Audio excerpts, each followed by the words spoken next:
Hello everybody and welcome to round 3 of the 2023 GP4 Offline Championship. We are here at the popular MotorLand Aragon in Alcani, Spain for the European Grand Prix. The first ever time the top class will race here, and it's the first European Grand Prix since 2016. I'm JW97 and I'm joined today by regular F2 commentator Rob. Hello, it's good to be here at the best track in Spain. So good to see you everybody. Looking forward to this race. Yeah, indeed, especially with all the comments I've made about this track. I'm hoping for a good race as well. We've got 57 laps of action coming your way here at MotorLand Aragon, and hopefully it should be a fun race indeed. We will go 4x4 as per usual as we go through the grid for today's race then. So, on pole position for the second time this season and continuing Mercedes' streak, it is Armar Carr with George Roque, his arch nemesis, alongside him in second. Championship leader Laura Chung starts in third, with Interlagos winner Evan Byrne starting in fourth.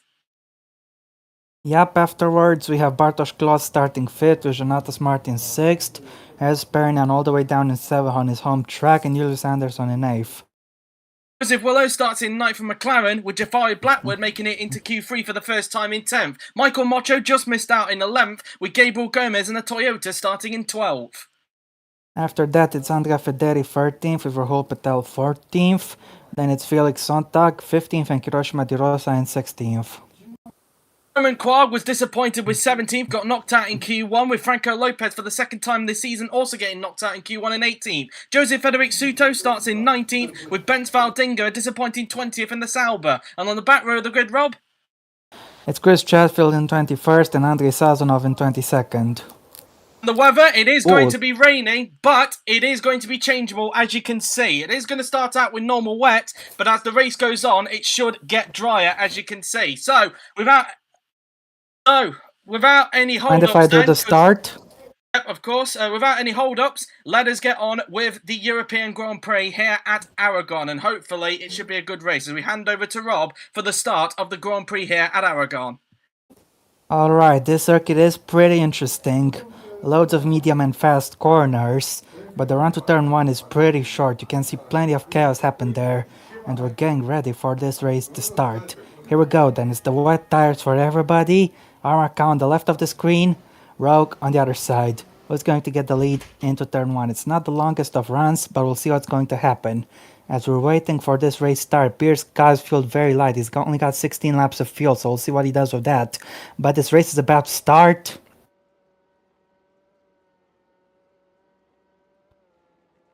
And let's go, go, go. Decent launch from Kai. I think Roque is bogging down a little bit. He might be under a little bit of pressure from behind. But I think Armar Carr should hold on to the lead, or is he? Because Roque's picked up some pace as there's been a massive crash. Lamborghini's been taken out. And I think Waldinger has dropped places as well. Been a collision at the start, and it's Michael Mocho that's a Lamborghini that's been involved. So Michael Mocho is out of the Grand Prix at the first corner, and once again it's another crash for Michael Mocho as Chung got a very good start and he's up into second place. He's got the jump on George Roque as a result, but chaos at the first corner. I believe somebody else has damage as well, but let's see how this collision happened. Mocho got an okay start, didn't really gain any places, so let's see, he just drove into his teammate. Indeed, and Jafari Blackwood as a result has also got damage. Rule 1 in racing, never hit your teammate. We'll take a look at it from Andre Verderi's point of view as he was alongside Gabriel Gomez into the first corner, and he's also got damage as well. The Williams nearly lost it on the braking from a little bit of a collision there from the Toyota, but luckily he didn't get any damage. But a few cars are having to pit for damage, and Quag, who started down in 17th, was able to avoid all of that. Brilliant start for Roman Quag. He took advantage of the chaos, just sent it down the inside, and gained a few places as a result. He's all the way up into 12th place.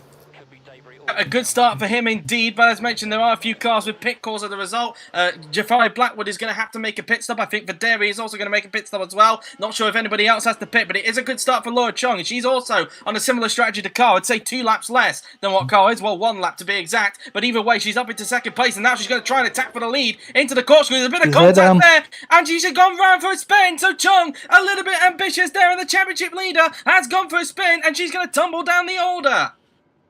I was too early to make the move.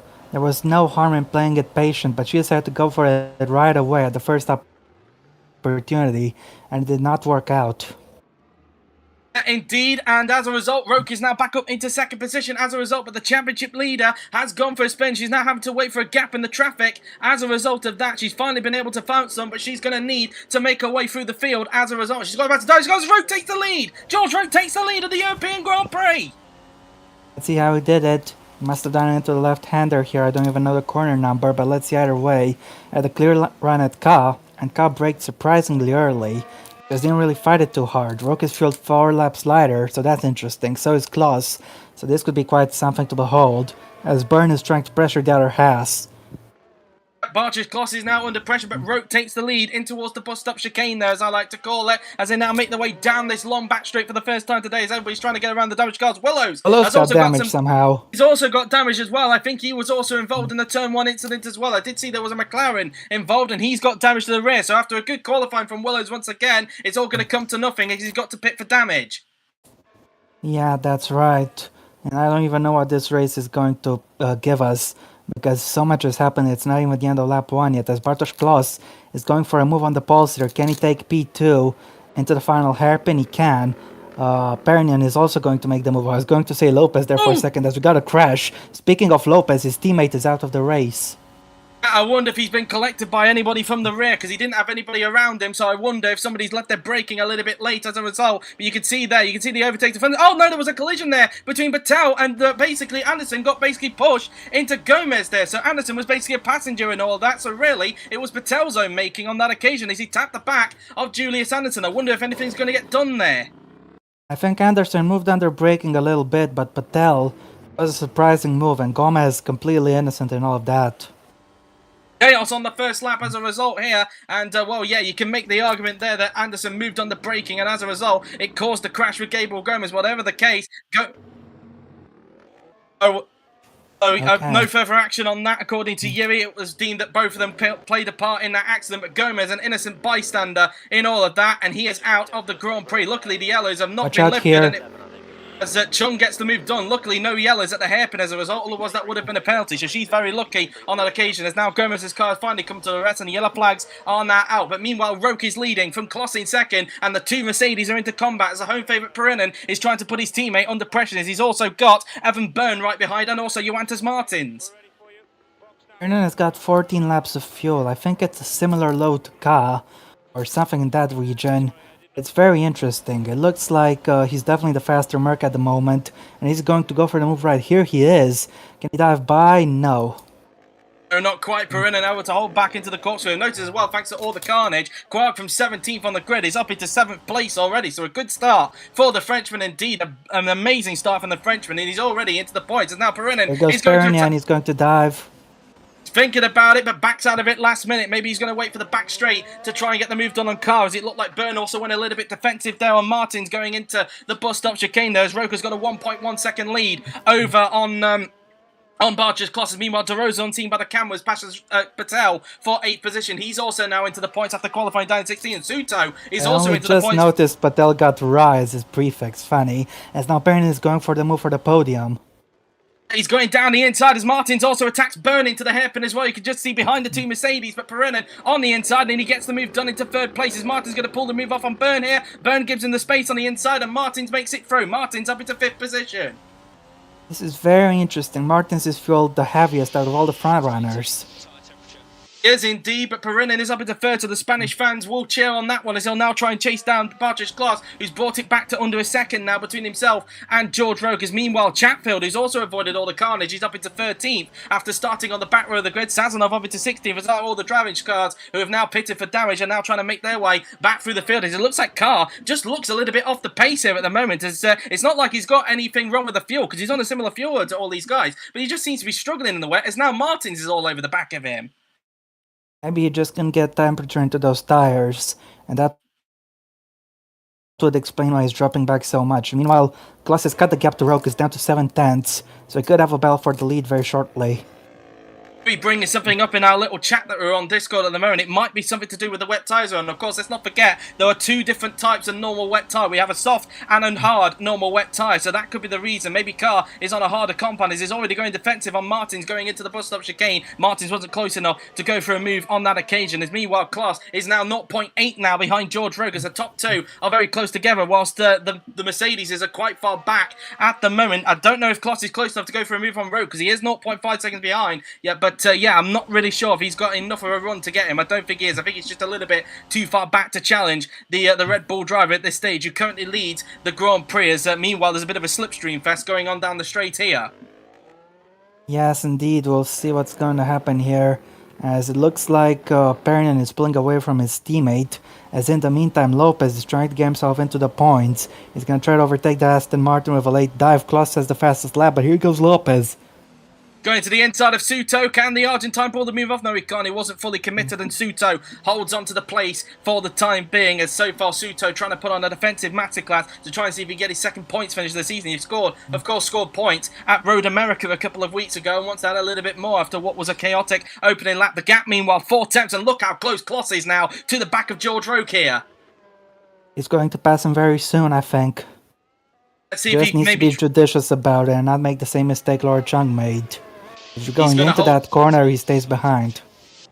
He holds back for the moment as they go around the what I call the mini corkscrew, as they now come around the long swooping left-hander we go. It looks like Roque, in fact, actually got better traction coming out of the corkscrew there, and as a result, Kloss is not close enough to go for a move in towards the bus stop chicane. He's going to have to wait once again for the back straight, as meanwhile, Perenin is actually not gaining onto this team because he's 5.3 seconds behind the top two at the moment, as meanwhile, Carr is still doing a good job keeping back Martins, because at the moment, the Brazilian hasn't been able to get him, as now Kloss will go for a move on Roque here down the back straight.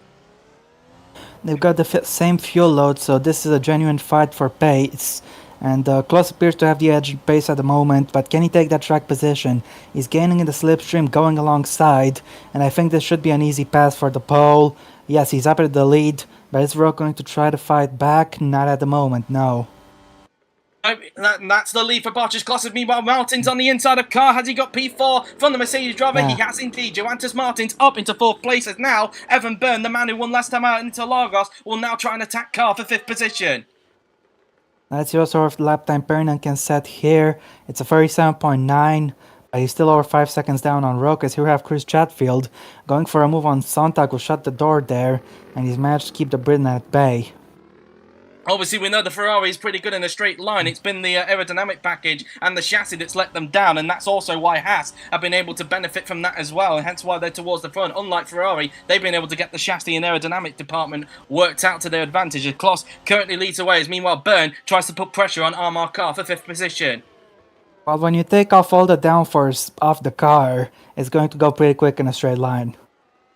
Yeah, it is indeed, although I do think in the wet conditions there'll be teams that'll be hoping for more downforce, given how treacherous it is in the corners, of course. But of course, we are expecting changeable weather, of course. If anybody who missed the start of the race, we are expecting the conditions to improve as the race progresses, so we might, by the end of the race, end up on dry tyres. We'll have to wait and see, as meanwhile Lopez is still stuck behind Suto, and he's going to try and go for a move into the mini corkscrew here, but he can't get the move done. Suto is holding up a trainer car, and meanwhile Chong's trying to go on the inside of Lopez here, but unable to make the move stick, and Lopez holding on for the time being, as Suto forming pretty much his own version of a truly train here. But now Lopez, is it going to get a run into the bus stop chicane here? Suto not going too defensive into that bus stop chicane. Down the inside, and finally Lopez gets the move done. Lopez into the points, as now Chong, who's trying to make her way back through the field after that collision she had on lap 1, is now trying to attack Suto herself, and she's also got Felix Sontag for company behind, and even Chris Chatfield. I think Chung should definitely have the pace. She's recovered quite a lot of places already, as Byrne looks like he's got up to the back of Ka, but here we have Laura Chung going for the move for 11th. Can she get past Suta? Look at the amount of rain on track. As Chatfield goes to the inside of Sontag, but again Sontag trying to cover it off. They've got to be aware this is going to get a little bit tight here, and Chatfield, how on earth did those guys not make contact? That was incredible. How is there not any contact with the cars in front? This must be one of the moments I've seen in a long time. He definitely ran into the back of the Haas, but he just phased through it. Yeah, indeed, that was very, very lucky indeed. That could have been race over for Laura Chung, but thankfully for her case, she's still in the race, and same for Sontag and Chatfield as well. That was very close for comfort, but still, as we speak right now, Chung is still stuck behind Suto at this stage of the race now. Then, as meanwhile, that Martins is 2.1 seconds behind the home favourite, Hayes Perrin, now then, who continues to lose time to the top two. It just seems like the top two are in a league of their own at the moment. Yeah, so it seems that Mercedes doesn't look that competitive so far today, though it could be due to the tires perhaps. We'll see. There's a 100% chance of dry weather an hour into the race, so maybe in the track conditions the Mercedes will be faster than this. While Chung going to the inside into the corkscrew, surely she's got it done this time. No, Suto braves it around the outside and still holds on to the place. Suto has been a bit of a roadblock so far in these early laps as Chung tries everything to desperately get past the Aston Martin, but she can't find a way through at this stage. She has a little bit of a wiggle coming around the fast left-hander. She got enough of a run to go for it into the bus stop chicane. She thinks about a move, but Suto covers it off and holds on to the place for the time being. She has a little bit of a moment through onto the curb. Sontag tries to take full advantage there, but can't get the move stick at the moment. And Chatfield is also behind as well. Hopefully, these four can keep it clean like they did on the previous lap. Yes, indeed.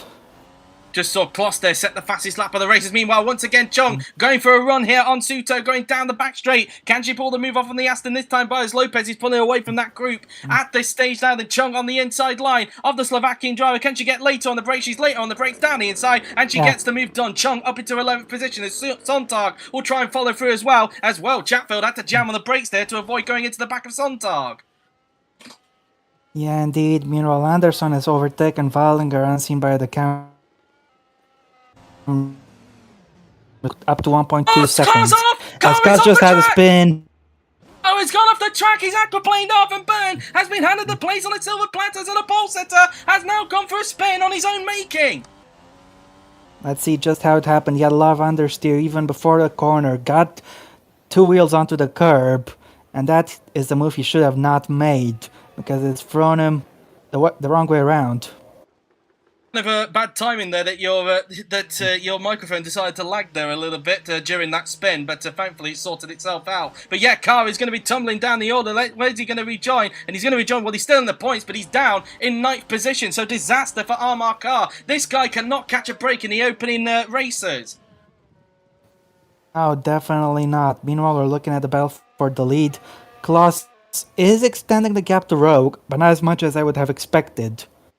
Gap is up to 1.4 seconds, or rounded up on there, but it said 1.3 on that graphic that we just saw a little bit further down. But even so, these two are in a league of their own, because Perinen at the moment hasn't got a response to these two. Maybe he might, if the conditions start to change and it gets to the drier compound, maybe that's when the Mercedes may start to catch up to these two, but at the moment he just doesn't have the paces. Meanwhile, Sontag, it's now his turn to put pressure on the Aston Martin.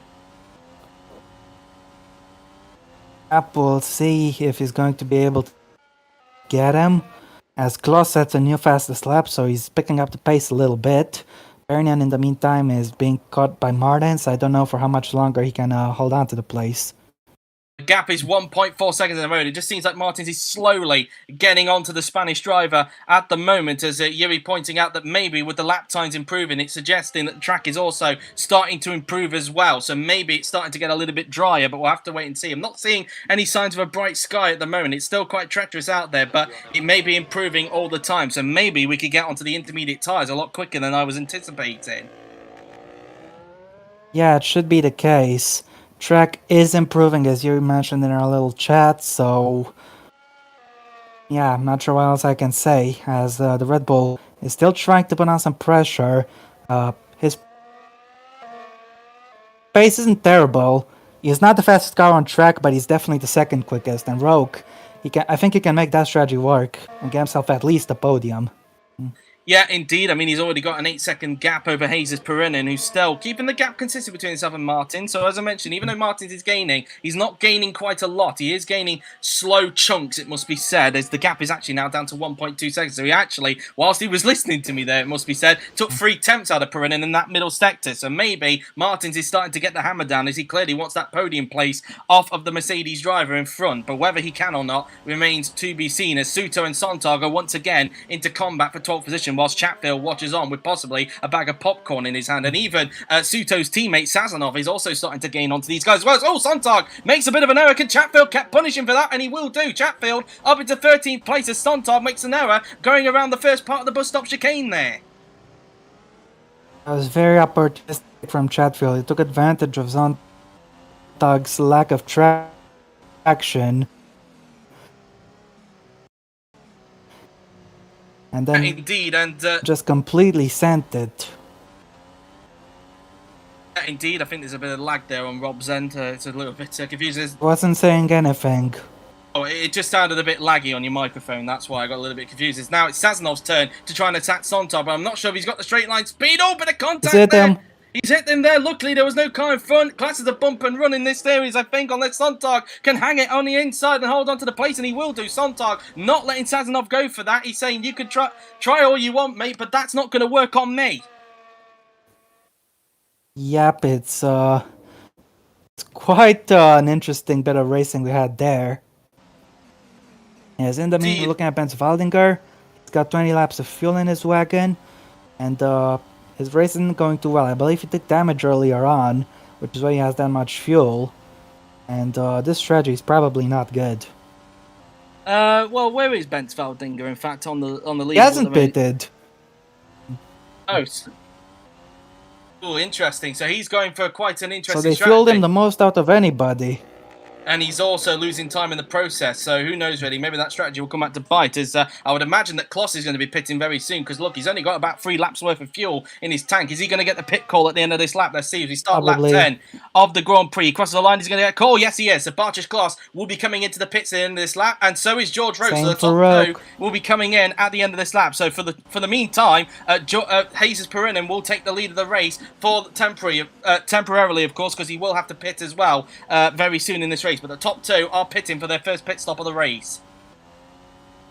A very close eye on the choice of tires. If the track is improving, maybe they could go a dry compound. I'm not saying they should put on slicks, but maybe 1 or 2 of these guys could try inners. Yeah, indeed, we'll have to wait and see. Of course, we are expecting an interperiod, as we saw on the weather forecast a little bit earlier on. There was a lighter blue patch expected, so we could expect interconditions at some point in this race. But whether Kloss and Roke decide to do that or not, or stay onto the normal wet tyres, whichever normal wet tyre will be, whether it be the soft or hard compound or the normal wet, we'll have to wait and see. As now going around the bus stop chicane will go Bartosz Kloss. He's now got a 2.2 second lead over George Roke, so he has been slowly building that gap between himself and the Red Bull driver now then, so trying to minimise the garage advantage that George would have on Bartosz Kloss, so it wouldn't make any difference whatsoever. But we'll wait and see on that. See, now both head down the back straight, as Rob pointed out earlier on. You can just see how treacherous it is down that back straight, in fact, from that camera angle. But so far, apart from lap 1, we've not really seen that much chaos in this Grand Prix. So far it's been relatively clean in this Grand Prix, surprisingly. As now, sorry to interrupt, but Kloss has gone green, so he was set for a purple lap, but he's coming into the pits. So the pace is definitely there in these conditions. As Lopez lost the place for some reason, I would like to see what happened.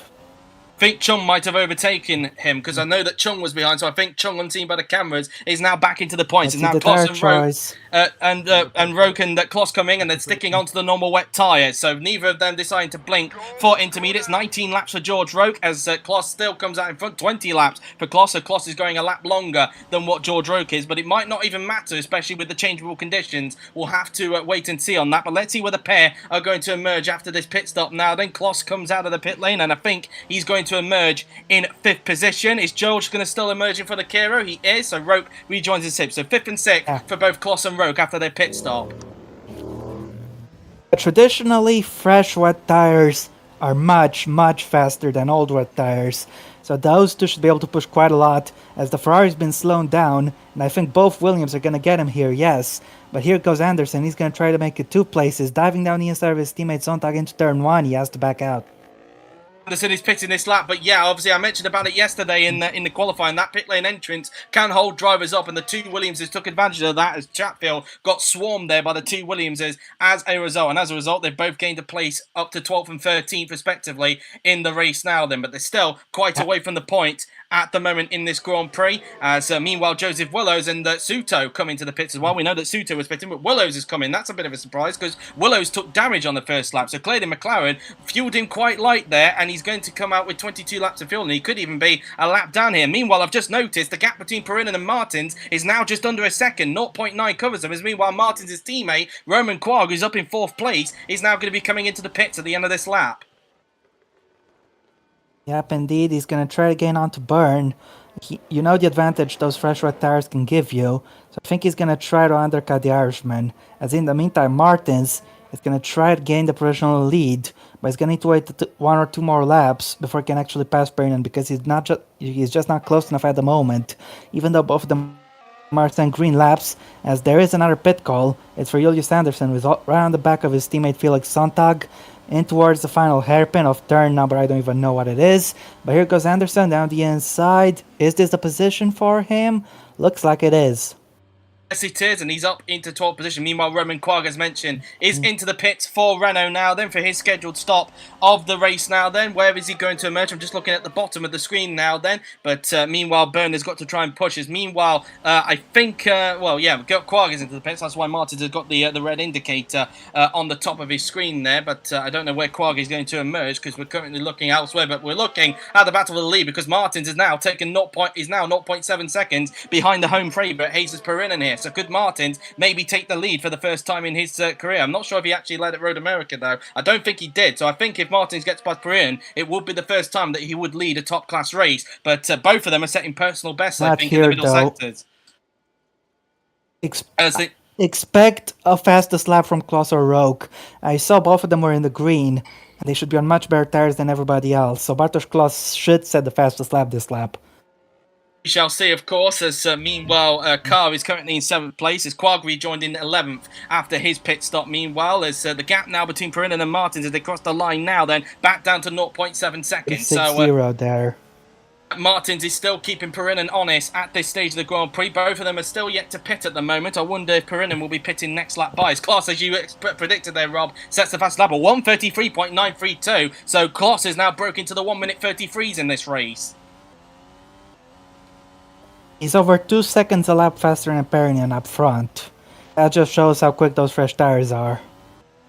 Yeah, indeed, and well, it does look like the conditions are improving, and in fact, the skies are starting to get a little bit brighter on the racetrack, so we could be, in maybe in about a few laps' time, getting towards the inter period. We got a few pit calls.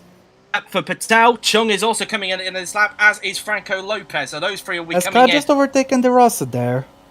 I'm not sure, but I was just going to point out, meanwhile, Martins brought it down to 3/10, but I think Perinen has been able to respond a little bit, and Carr did pass De Rosa. You're all right, so Carr is now up into 6th position, as Martins is gaining, but I'm not sure if he's going to be close enough to get Perinen onto the back straight. We shall wait and see as they come out of this bus stop chicane, and now heading down towards this back straight. Is Martins close enough to go for a move on Perinen here, I wonder? I don't think he is. I think Perinen actually got better traction coming out the corner there. Not going to be close enough, but either way, is going to lead the race because Perinen is going to pit first. Yeah, he is indeed. It looks like Martins has got 3 laps more than what Perinen has got at the moment. Of course, Chung is coming into the pits at the end of this lap. That's why the red pit indicator is on top. As oh, is that a problem for De Rosa because he's going quite slow? In fact, I think it is a problem.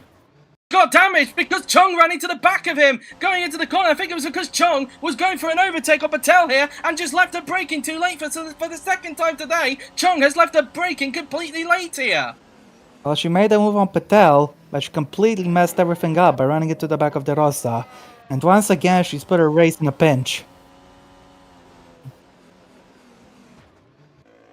As confirmation there from Yuri, it is a 10-second time penalty for Laura Chung for causing that incident with De Rosa, and De Rosa is going to have to make an unscheduled stop. Chung was pitting this lap anyway, but she's now going to drop further down, now thanks to that front wing loss that she's had.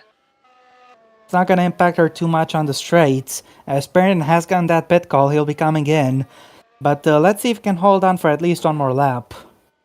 Because he has got Martins behind, so will Martins be able to get Perinen before Perinen makes his pit stop at the end of this lap? Otherwise, he could potentially be held up by the Spaniard when he pulls to the left to come in for his pit stop. We shall wait and see now then, as Chung and De Rosa will make their way into the pit lane now then for damage, as That's pretty much that. Sontag's coming into the pits, meanwhile, for Williams. De Rosa now into the pits, as is Lopez, who was also pitting at the end of this lap, but he was unable to pass Chung before she came into the pits. Patel was also pitting this lap as well, so it does feel maybe a little bit clumsy that Chung went for a move on Patel in the first place, because he was also pitting on the same lap there. So a little bit bizarre, as he's taking 16 laps worth of fuel in his tank there, as obviously going for the lighter fuel load. Lopez into the pits for Toyota as well. 16 laps for him, 17 laps for Chung, and she still comes out in front of Lopez, but of course she does have that 10-second time penalty to contend with for the remainder of the race. So the championship leader in the wars here at Aragon, as we will be expecting Perinen to come into the pits very, very shortly for Mercedes. That's right, and that's going to give Martins the lead.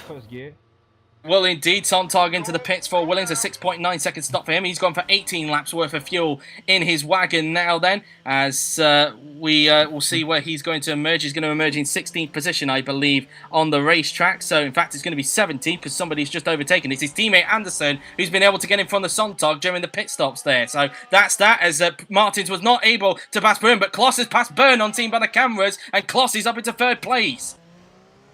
Donatas Martins has taken lead of the race as Hesperna has come into the pits, but I think Kloss might pass Martins before he makes his stop, to be honest with you. It's just the pace that has got at the minute. 15 laps worth of fuel for Mercedes. No one has yet blinked for another compound of tyres. 6.1 seconds for the Mercedes mechanics as the home favourite. Let's see where he's going to emerge then after this pit stop now then, as he goes trundling down pit lane. His teammate Carr is still at to cross line. He has done now, so I think Carr will be ahead of Perinen for the time being, which he will be as he flicks off the pit limiter, and Perinen is going to emerge in 6th position. He comes out in front of Roman Quag in the Renault. Yep. Now he's free to push. And luckily for him, he won't get held up by Carr, because Amar Carr is actually coming into the pits at the end of this lap, as you can see with the indicator on the top there. So he'll be coming in. As meanwhile, Roke is putting pressure on Byrne, who's pitting at the end of this lap. But will Roke pass Byrne before Byrne makes his pit stop? We shall wait and see. If anything, Byrne should not hold up Roke too much, as he's now going down towards the chicane. In fact, Byrne is actually going defensive. He's not letting Roke go here. So what on earth is Byrne doing? Roke is trying to chase down Kloss here, but for some reason, Byrne is not letting his teammate go. Roke is fighting for the win here, and Byrne not making any sense by holding him up. I'm sorry. But I think Roke might actually get him down the back straight either way. Kloss gained a second and a half just in the last sector because of the hold-up. Indeed, as now Roke is now on the inside of Evan Byrne, going down towards the hairpin on the racetrack now. Then has Roke got the move done this time? But no, he hasn't. Byrne has got better straight line speed than what Roke has, and as a result, Roke is going to get held up. He's going to lose even more time. Is going to get held up by Byrne because he'll be peeling off to the left, and Roke will have to lift off to avoid careering into the back of him, and he has going to have to lift, and now Byrne comes into the pits for his pit stop, but he's now going to lose even more time to Bartsch Kloss in front. The gap is 5.8 seconds. I'll just give Kloss the race win.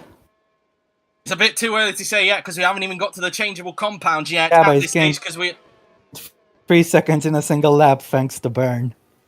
Yeah, but we still got plenty of this race left. Anything could happen, as he's now just over 3 seconds behind Martins. Carr now into the pit for Mercedes. He pitted at the same time as Evan Byrne there. Let's see how quick the stop is going to be. He's obviously had a dramatic race as Carr after his aquaplane moment going up towards turn 5 there. A 5.8 second stop from the Mercedes mechanic. So let's see where the Mercedes is going to emerge after this pit stop. He's got 15 laps worth of fuel, so it should take him to around about lap 28, I would say, for when he makes his second stop. I think a lot of them are going for a free stop, or maybe they could change their strategy when the changeable conditions happen. There's Valdinger up into P11 because he's obviously on the one stop, as you can hear my dog commentator going off in the background again, probably getting a little bit excited by this race, I don't know. But anyway, as meanwhile the two Aston Martins are into combat because Sazonov is trying to have a go at Suto into the hairpin. This is going to be a little bit tight here, and luckily they just about avoided contact there, but getting a little bit too close for comfort. As meanwhile the top two are coming up to lap, I think that's Joseph Willows in front. Yeah, I think so. And yeah, that's that really. George not particularly happy with Byrne, meanwhile, in the stream chat with that hold-up. As Kloss, meanwhile, has got the gap down to 1.9 seconds between himself and Joantis Martins. They start lap 17 of the race, but his Martins coming in at the end of this lap by Runda because he had around about 3 laps more fuel than what Jesus Perinen had. I do wonder if Martins is going. Yes, he is, because you can see the red indicator on the top of Quag there. So Joantis Martins is coming into the pits at the end of this lap. In fact, why has Perinen got the pit indicator as well? Above, he's got a problem! A loose wheel for Jesus Perinen! More issues for Mercedes! Oh, no. And he's been forced to make an impromptu pit stop! The Spanish fans are going to be disappointed! Well, this, if there was any doubt in the Perino versus Martins battle, those doubts have been put to rest now.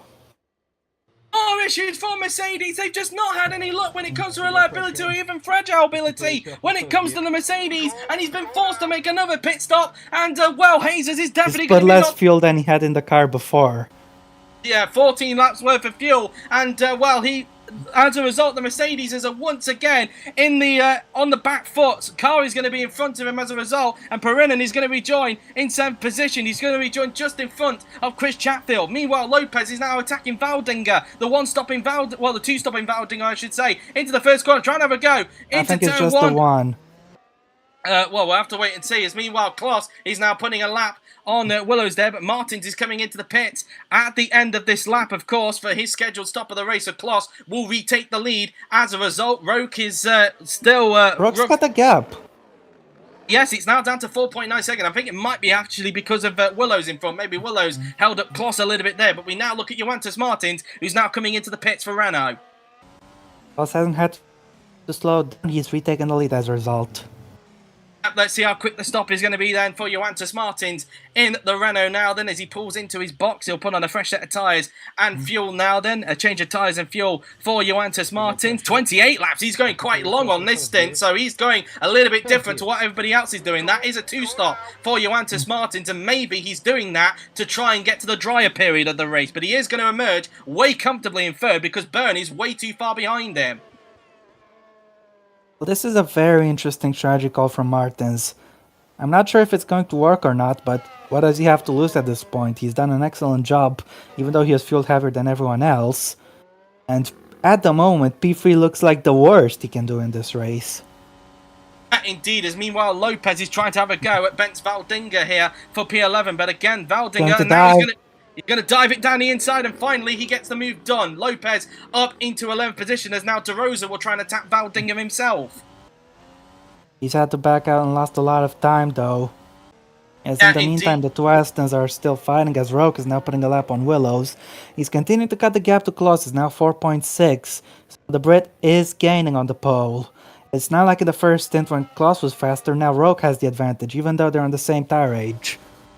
But let's not forget as well, Roke does have 1 lap less than what Kloss had. Kloss took a little bit more fuel on than what Roke did on that pit stop, so that might be a factor as to why Roke is now starting to get under Kloss. Meanwhile, Chung is now on the inside of Chris Chatfield, heading into the mini corkscrew, but if she can't make it stick, Chatfield holding on to the places. He's determined to try and get Ferrari off the point-scoring mark, and if he can do that, then all 11 teams in the first 3 races would have already scored points this season. As now Chung, right on the back of Chatfield, he's going to go to the inside, going into the bush stop chicane. Chatfield doesn't put too much of a defense, and Chung is up into P8 on the road, of course, because she does have that 10-second time penalty. Yeah, but given the pace of that Husky, she should be able to pull 10 seconds quite rapidly. As in the meantime, Kloss has responded to Roke. He's increased the gap to 5.1, but Chung is up in a provisional 8th place. Is now, meanwhile, we can see that Rahul Patel is now starting to put pressure on Chris Chatfield, heading down the straight, and it looks like Patel has got better straight line speed. He set up that car perfectly. Overtook Valdinger meanwhile. He has is meanwhile Patel, the other Sauber, is going to overtake Chris Chatfield for P number 9. Even though they both have a Ferrari engine, it's quite clear that Patel has set up the car perfectly better on the straights than what Chris Chatfield has. Yeah, the Ferrari just doesn't really have a lot of pace at the moment. Spernin is still stuck behind Kopp, because just a personal best, and so has his teammate. And Kloss is coming up to a little bit of traffic here. Yeah, he's got a lot of traffic, 3 lots of it to be exact. The first one he's got to lap, as I think, is Andre Videri in the Ferrari. Yeah, but if he laps them on the straight, he won't lose much time. Oh, indeed, but what about these two in front, the 2 Aston Martins, who have been, let's not forget, in the early part of the race, been a little bit of a roadblock for some of these drivers today, and it could be an issue for Kloss here. That could play into Roke's hands. In fact, he's now just 3.1 seconds behind Kloss here. Sorry, that says 5.1. The graphic was a little bit deceiving there. 5.1, but let's see what it is this time as they cross the line, and it's actually back up to 5.2 seconds. Right. Kloss is going to be held up here in the first sector due to the traffic. The big thing to note is Roke is going to have to lap that traffic soon enough as well. So you'll have the same problem as what Kloss is having. As Kloss now puts a lap here on Joseph Frederick Suto, goes around the outside through turns 4 and 5 on the racetrack. Sorry, turns 6 and 7, I should say, not turns 4 and 5. As now We look at Suto, who's going to be soon be lapped by Roke soon, but first he's got to lap Andre Videri first of all. And as mentioned 4.6, earlier, Roke has gained half second. but as mentioned, he's also got to lap this traffic as well, as you pointed out. So although it's back down to 4.6, I won't be surprised if Kloss gets the hammer down once again. As I pointed out earlier on, the sky is starting to get brighter, so we might be seeing changeable conditions very soon in this Grand Prix. Yes, indeed. And I wonder what's going to happen. Meanwhile, Sazonov made way for Klaus without much of a fuss. So the pole has put a lap on him and is pulling away. You can see how much faster he is. But let's go. Oh, Blackwood's out. Blackwood is out of the race. He's had a mechanical problem. It's a water leak, and he's out. His race was already compromised anyway with the damage from Michael Mocho on the first lap, and it's already gone down the drain, so both Lamborghinis are going to be out of the Grand Prix for the second race in a row. Jafari Blackwood, after points at Road America, the last two races, including this one, has not gone well, and Blackwood is out of the European Grand Prix. His car is sinking into the track a little bit, into the grass. Indeed, and well, it's a double retirement for Lamborghini and the Marshall. This is probably going to take a little bit of a while to clear up because the barrier is quite far away from where he's parked the track up, as you can see with the Marshall having running towards him. So we're probably going to be seeing yellow flags down in that area for quite a while. So no overtaking can be done down there, because if you go for an overtake there, you risk a 5-second time penalty as a result. And meanwhile, it is 0.7 between the two Mercedes, but Perinen still not close enough to go for an attack on his teammate. Yes, indeed. He's going to need to push a little harder. He's got fresher tires, and he was generally faster in the first stint, so it shouldn't be too difficult. It just depends how hard is Kyle willing to fight, because he knows this is a losing battle.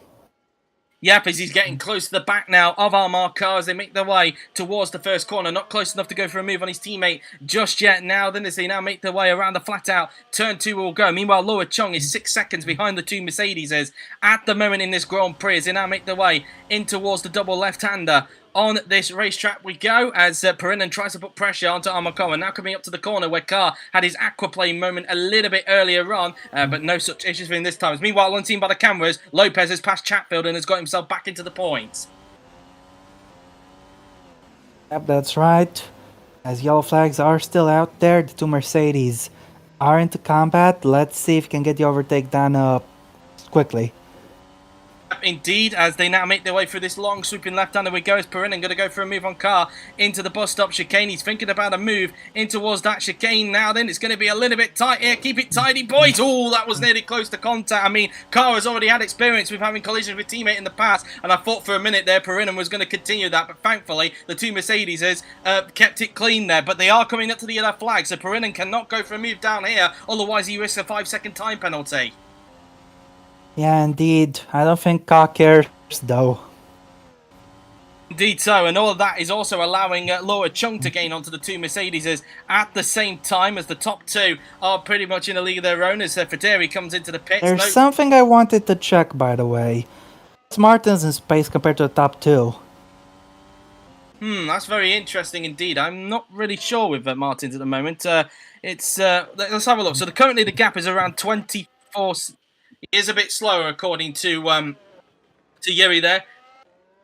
2 tenths slower at the moment. The gap currently 24 seconds between himself and George Roke at the moment. But maybe he's got a lot more fuel in that car than those guys.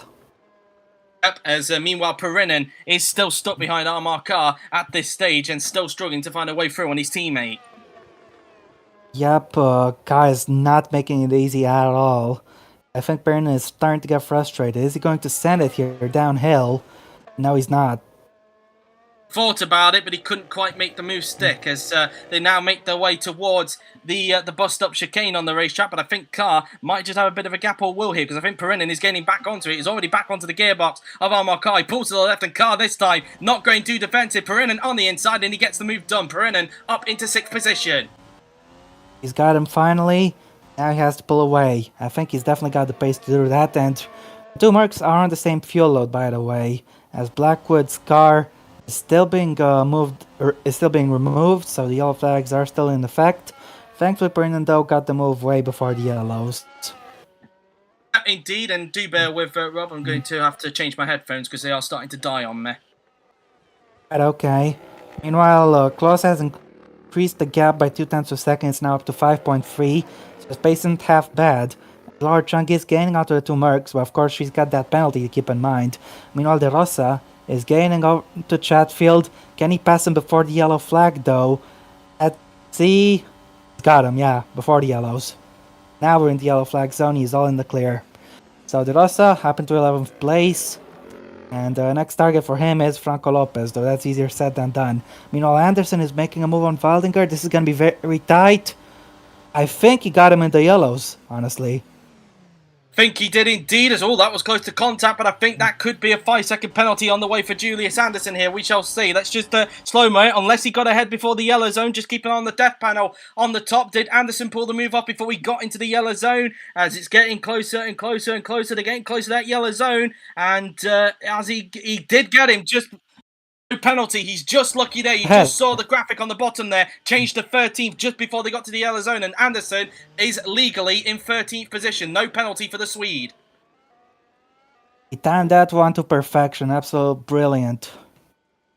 Indeed, so no penalty for him there as he gets up into 13th as the marshals still attempt to clear Jafari Blackwood's car at the hairpin there.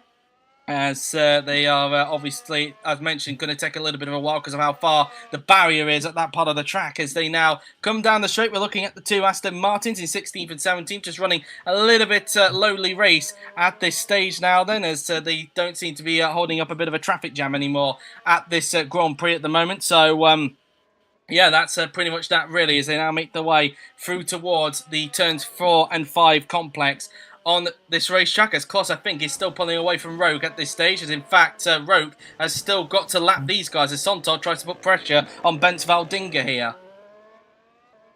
Let's see if he's going to be able to get him. Valdinger's tires are completely shot. He's been on him for 24 laps, and it should be an easy move for Sontag. Let's see. In towards the left-hander. Valdinger is still fighting, but he just doesn't have the grip, and yeah, he somehow still stays ahead. The flags have now been lifted down at the hairpin, so they are now free to overtake. He's getting blue flags. Because George Roke is coming up towards them. As mentioned, of course, the yellows have now been lifted, so you now can overtake down the hairpin. And Sontag will try and take full advantage and try and get past Valdinger at this point in time as Roke watches on. As already, look at the straight line speed the Williams has got is superb compared to the Sauber, and Sontag is up into 14th place. And if Valdinger could try and get it back into the hairpin, and he will do indeed. So Sontag clearly caught napping a wool here because Sontag is still hanging it around the outside. And grip. He's got him. Sontag gets 14th as Roke is coming into the pits at the end of this lap. Is that an impromptu one? Because I didn't see an indicator on him earlier on, and he's still got around 6 laps of fuel. We should look back. It's an unscheduled stop according to Yuri, so let's see if there is a change of compound. For that, or it could be a different type of normal wet that he's been put on. Let's see. A change of tyres, and it's a different normal wet he's putting on. So no sign of the inters just yet. He's just changing to a different compound normal wet. 6.5 second stop from the Red Bull mechanics. 23 laps of fuel, so he will have to pit once again before the end of the Grand Prix. So as expected, like with Kloss, he is on a free stop in this Grand Prix. It definitely looks to be a better strategy, but perhaps this impromptu stop could do Roke quite well. He's now got tire advantage on Kloss, and should be able to cut that gap at least a little. As meanwhile, Chung is now starting to gain onto the back of Armar car at this stage of the race now then, as we ride on board with, we briefly rode on board with Bartosz Kloss, but Roke rejoins in third. He rejoined behind Johannes Martins, and now he'll try and chase down the Renault driver at this point, because they're both pretty much now in sync when it comes to fuel. Yes, indeed. Speaking of Renaults, of course, Roman Quagg is actually coming into the pits at the end of this lap, so he'll be making his next pit stop very shortly in this Grand Prix, as Perinen is actually just 2.7 seconds behind him at this stage of the race now, as he tries to gain onto the Renault. It won't matter too much, because of course Quagg is coming in at the end of this lap, as meanwhile we look at Martins, who's got a 4.2 second gap to George Roke meanwhile, and we'll keep an eye on that gap to see if Roke continues to gain onto the Brazilian or not. It'll be interesting. Kloss has come in meanwhile. Bartosz Kloss has come in. He's also had an impromptu stop, so he's kind of responded to George Roke there. Let's see if he also does what Roke does and goes onto a normal set of the wet tyres now. As he pulls into his box now, then he changes tyres and puts on a bit of fuel. He's going for the counter. He's gone for the counter, swapped onto another set of the normal wet compound now. Then a 5.4 second stop from the Haas mechanics, as a few more pit calls are being called on here, as they now go trundling down pit lane here on just the fuel load racetrack. compared to Roke. He's got 19. like What about Rokas? Vollinger's also come in. he's got more. I saw he had more. He got 22 laps worth of fuel. So Kloss going a little bit lighter than Roke on this occasion, and he still emerges in the lead as a result. So Martin's not able to pass Kloss at this stage. Nope. And had he rejoined behind Martins, he would have been in trouble a little bit. But what will this impromptu call mean for Martins? Because surely he's going to get it as well. And Squad comes into the pits. We'll have to wait and see as his teammate now comes in for his scheduled stop. This was scheduled. It wasn't impromptu in the case of Quag, as he now puts on a fresh set of tyres and fuel, and no compound change for him. 21 laps of fuel, so he will have to pit again before the end of the Grand Prix. A 6.2 second stop from the Renault mechanic. So let's see where Quag emerges after this pit stop as he goes trundling down pit lane. Through will go Patel there. He just went through, and I think Lopez also went through as well in the Toyota. Is De Rosa also going to go through as well? I don't think he is. So Quag is going to emerge in 10th position. Meanwhile, a message from Yuri just below us on our little chat. The rain should stop within 19 minutes. So, Verderi has a moment going around the left-hander there. Looks like he also had a bit of aquaplaning. Maybe he's overheated his tires. Let's have a look and see as they come around the left-hander. And, you could just see there the car was twitching and he went wide as a result. Luckily for him, he doesn't lose any places, frankly, because, of course, he is currently in last place in this race as well. There's only 19 runners in this Grand Prix, I believe, that's left in this race. Meanwhile, Kloss is now putting a lap on Suto there, as Chatfield will want to try and pass the Aston quickly. He's going to take full advantage. And he has done indeed. Suto was actually coming into the pits in this lap, but Chatfield not wasting any time, and he gets up into 15th position. As meanwhile, Roke has got to try and lap the McLaren in front here before he can start to attack Martin. He is gaining onto Martin. Meanwhile, the gap is roughly around 2.1 seconds. Let's see what it is now as across the line. 1.7. So he's now got it to under 2 seconds. And Roke has set the fastest lap. A 1 minute 32.511. So he's broken to the 1 minute 32s in this race. Yep, this was definitely the right decision. As now he's going to need to find a way past Martins, because Martins will hold him up the longer he keeps him behind. And that could help Kloss quite a bit, as Kloss is now trying to catch some traffic. Indeed, he'll be coming up to lap Andrei Sazonov this time, because Suto's just coming to the pit lane, so it's Sazonov now that will be next to be lapped by the current race leader. Meanwhile, Perinin 6.5 seconds now behind Evan Byrne as he tries to make his way back through the field after the mechanical issue he had. Meanwhile, Laura Chung is coming into the pits in his lap. You can see with the indicator above Barcher's Kloss there that Chung will be coming in very soon. Patel and Lopez are now into the pits meanwhile, as we just saw a few more pit calls there at the moment, but Lopez and Patel are now both in with mismatching mechanics there for Sauber. I wonder if Yuri can find maybe a 2013 Sauber suit for them, or 2014 Sauber suit for him in the future. I'll have to wait and see. But Lopez is now in. Patel's just finished his pit stop. 17 laps worth of fuel for Patel meanwhile. Is that going to be the same for Lopez? No, he puts 20 laps, so he puts on 3 more laps than what Patel does. Then they rejoin in 10th and 11th, just as Julius Anderson comes into the pits. His teammate just passes down the pit straight there. As Anderson now then makes his pit stop. And he goes to Inters. Interestingly enough, he's gone to the intermediate. Julius Anderson is the first to blink, and he's going to go onto the intermediate tyres here. Is this the right decision? And could this mean a stop from the front runners who have already pitted? I wonder. It will definitely be something. De Rosa now makes an aquaplane moment going into the left-hander, similar to what his compatriot did earlier on. And, the man who's currently in 9th place, just making the same error as what we saw Verderi do earlier on. Everyone's tires are getting too hot. Yep, it is indeed. But Anderson is the first to blink on those intermediate tyres, and I wonder if the top 3 will be paying attention to that. He's got nothing to lose with it, but I think this should definitely alert the front runners.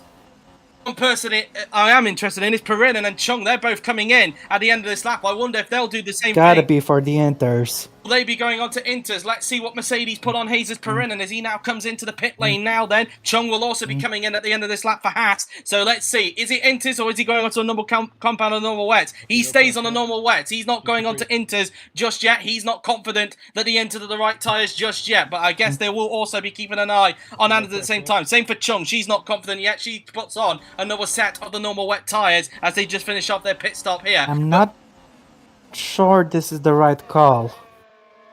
We shall see, of course, as we look at Barcher's Kloss, meanwhile, who's got a 6-second lead over Martin, so he continues to put away. Martins, in fact, gets held up by traffic because he's now got George Roque right behind him there. You can just about see the Red Bull peering into shot, and Martin's having to use the traffic to try and stay in front of Roque for the time being, but the traffic has definitely held up the Brazilian at this point. Kloss is massively pulling away from these two, and no small part thanks to the traffic as well. Yep, indeed, traffic has been a big thing around here at this point in time. And is that a dry line I can see at the hairpin there? Or is that my eyes deceiving me there? I think that might be a dry line. What a deception. There might be a dry line emerging as Roque has difficulty trying to lap Sazonov around the final corner there as he loses more time to Martins in the process. But I think that was a dry line down at the hairpin. I might be wrong on that. It might be just these little patterns that we see down the pit straight. But I think that might have been a dry line as we get some more pit calls on this lap. But that's definitely something to keep an eye on there. Got a pit call for the Aston Martin, so we'll keep an eye on that. Is actually coming See up what to the back Anderson's of pace is like once he gets onto a flying lap. He's actually, I was just bringing up there that Suto's actually coming to the back. Car, meanwhile, comes into the pits for Mercedes. What tyres does the Mercedes driver go on? His teammate decided to stay on normal wets. Does Car try and brave it and go onto the intermediate tyres? Let's see here as he now puts on a fresh set of tyres and fuel. Are they going to be intermediates? No, they're slicks! They're slicks! They're slicks for Armor Car. He's going completely different for Julius Hansen. So Car is the first one to go onto the slick tyres. Are Mercedes thinking?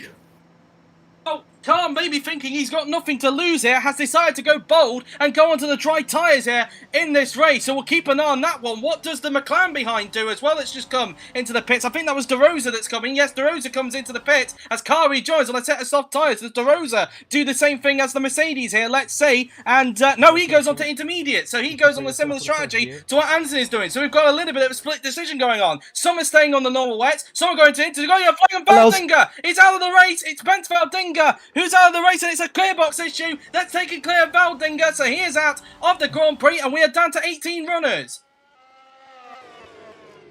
Just wanted to say it'll be a miracle if Car manages to stay on track, let alone gain onto the others. Yes, indeed, and well, as mentioned, I was just going to mention there just before Veldinger retired, there's a split strategy going on. Car going for the slicks, a couple are going for the inters, and the rest are just sticking it out on normal wets, including the top three drivers, and we also saw Perinen and, of course, Chung do the same thing. Meanwhile, the battle for second is on because Roque is on the back of Martins. Meanwhile, I just saw there as Sazonov goes onto the intermediate tyres. There's Verderi's also out. Verderi's out as well. And that's also a mechanical issue as well. I just saw on the steering wheel there, but I couldn't quite see it. Oh, did he actually get hit? In fact, I don't think it was a mechanical issue. Did Suto hit him up the rear? No, it wasn't mechanical failure. He got hit up the rear just as he had the mechanical failure from the Aston Martin. I wonder if the Aston got damage from that. I think it did because Sazonov's just come in. It did.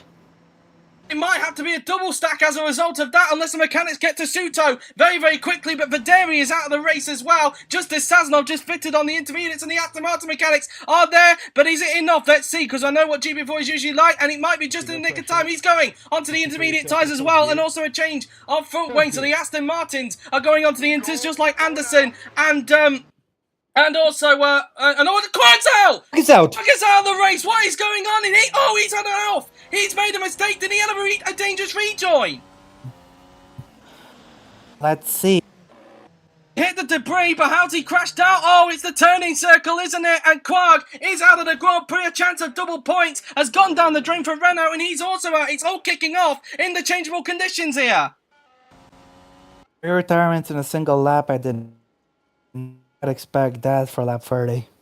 3 retirements, in fact, on that lap. Not just 2, but 2 in the same corner there. As you look at Car, what sort of pace is he doing on those dry tyres, I wonder? I'm not really sure at this stage at the moment, but he doesn't look like he's been struggling too much on those tyres at this stage. Meanwhile, Roque is now attacking Martins into the hairpin. He's going late on the inside. Can Roque pull the move off? What a move from the Red Bull driver, and Roque is up into second place. Absolutely fantastic. Let's see how he did it again. Martins covered the door. He left him no space, but Roque was still able to find a way and get him. Indeed, and he's up into second place. Martins tried his best, but he couldn't make it work, and it's P2 for George Roque as a result of that. Sontag is also on slick tyres, I just realised, but he's got a pit call for some reason, even though he's on the slick tyres. Why has he now got a pit call? Does he have damage, perhaps? I don't think so. Even though I've just seen there at the final corner there is a dry line emerging, but does he go on another set of dries or does he go back onto a wet tyre? As meanwhile I think in front Willows is now coming into the pits as well for McLaren, as I'm presuming he's also going to change his compound as well. But what about Sontok? Because he's already on the dries, but he's come back into the pits for some reason. Let's have a look and see what tyres he goes on. He goes onto the intermediate, so clearly he feels it's too wet for the Inters. But I've not seen Car The complain at dries, the you moment. mean? So yeah, he's gone on the dries, but I've not seen a Car complain. No, he's sticking it out. Even What though is Car's pace like? Because Patel is getting him. Patel's going to the inside, but Car saying no to that. He's going to fend off the place and hold on to P7 for the moment. As he locks up on the wet as a result because he had to go onto the wet. What's his pace like compared to Chunk in front, I wonder? Not sure, but as mentioned, there is a dry line approaching on the final three corners. Car's 5 seconds off the pace, so the dry tyres, maybe Sontar got a point there to come in for Inters, because clearly the dries are not working, but I think in Car's case, he's just got to try and stick it out, really. Marca's got no luck this season, no luck at all.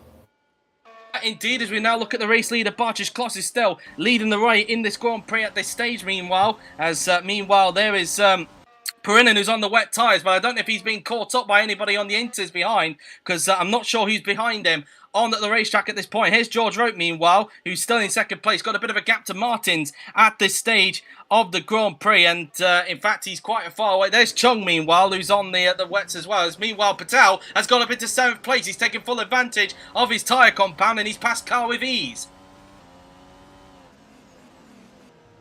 You can see that move coming from a mile away. Car's struggling to even keep it on the road. And as a result, Patel has got up into 7th place, and I think his former teammate Franco Lopez might actually overtake him very, very soon. You can just see how much traction he's got going into that part, but Car might go defensive here to make the way in towards the chicane. Keep it tidy, Car and Lopez. Thank God we don't add another one to the collection there, as now Lopez will try and get him onto the straight, because clearly Car is struggling on those dry tyres at the moment. Yes, indeed.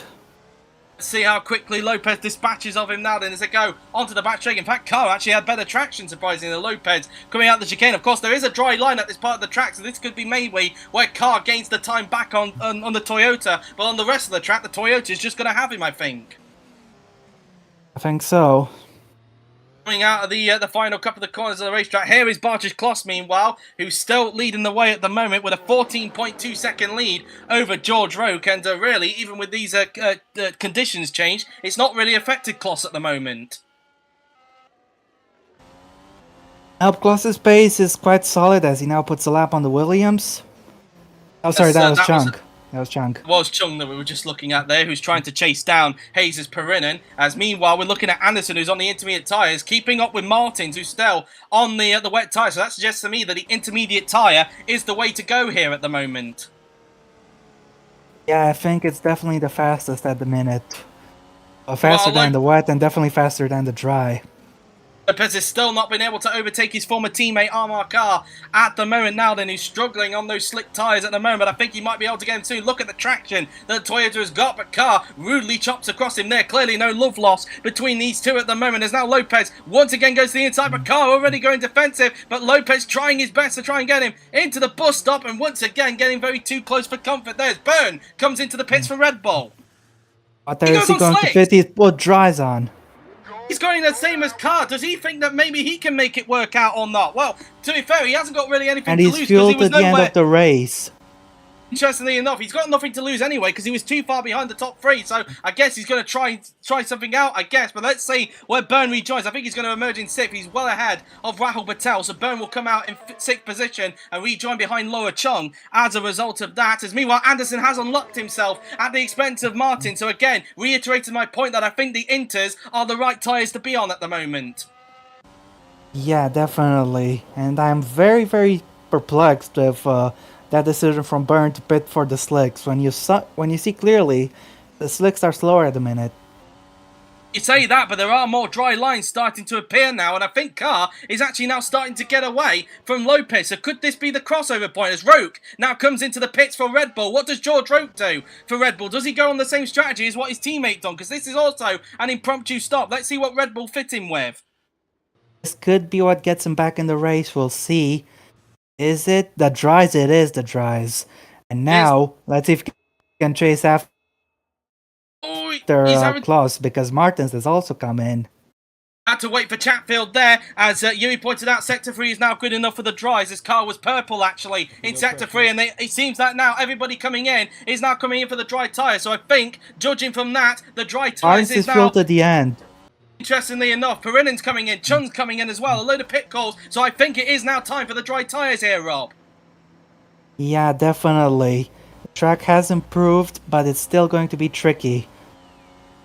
As meanwhile, Sontag is on the back of Willows, who got held up by cars going into the pit. Sontag down the inside of Willows into the first corner, but he can't make the move stick, and Willows holds on to the place for the time being now. Then Chung now into the pits for dries. Evan Byrne has gone through. Perinen came in for dries as well. He stays in front of Chung in the process of all of that as well. So they finished up. Patel's got the call. Lopez has got the call as well. And in fact, Lopez got him on track. Somewhere. Lopez passed Carr unseen by the cameras, but it's not going to matter anyway because Carr's going to get the place back. Where did Lopez get him? He got him at the bus stop chicane, so clearly Sector 2 is still wet tyres. This is very strange. Conditions like this are rare. It's dry in one part of the track and still raining in another. I had to slow down as a result as Lopez was going into the pit lane there. For Toyota's Kloss has now got the call, so Bartsch Kloss is now into the pits for Haas. Yep, he's not going to lose too much time to Rogue behind. But thanks to the traffic and thanks to his pace, Klaus has pulled a decent gap to Rogue, so I think he should be able to hold on for the win. But he's only put 13 laps of fuel in. I was just going to bring that up. Why have Haas not fueled him to the end? Are Haas ridiculous here? Rogue wasn't fueled to the end either, mind you.